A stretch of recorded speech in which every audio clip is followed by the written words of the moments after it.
Raid மூலம் பாஜக வசூல் வேட்டையில் ஈடுபடுவதாக நாம் தமிழர் கட்சியின் தலைமை ஒருங்கிணைப்பாளர் சீமான் தெரிவித்துள்ளார்.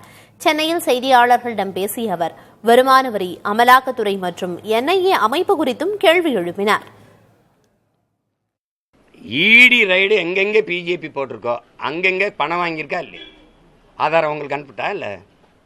அனுப்பிட்டா எங்கெங்கெல்லாம் நாடங்களும், தமிழ்நாடு மட்டும் இல்லை தம்பி, எங்கெங்கே ஈடி ரைடு போயிருக்கோ அங்கெல்லாம் காசு வாங்கியிருக்கு. புரியுதா? அது இன்கம் டேக்ஸ்னா அது அவ்வளவு சரியாக வசூல் வரல. அதனால் அமலாக்கத்துறைன்னு ஒன்று கொண்டு வந்து, புரியுதா? அது நான் என்ன சார், அமலாக்கத்துறை ஈடி ரைடு தான் சிறப்பாக இருக்கும்னா இன்கம் டேக்ஸ் ரைடை கலைச்சி விட்டுடலாம்ல, அதை எடுத்துடலாம்ல. என்னையே தான் நல்லா விசாரிக்கணும், சிபிஐ எடுத்துடலாம்ல. எதுக்கு 2 தண்டை சம்பளம்? இந்த ரைடெல்லாம் சும்மா அப்படி ஒரு டைவர்ஷன், டேக் டைவர்ஷன். ரோட்டில் போனீங்கன்னா, சாலையில் போனீங்கன்னா டேக் டைவர்ஷன் அப்படின்னு எழுதிருக்கும் பார்த்தீங்களா, அந்த டைவர்ஷன் தான் அது.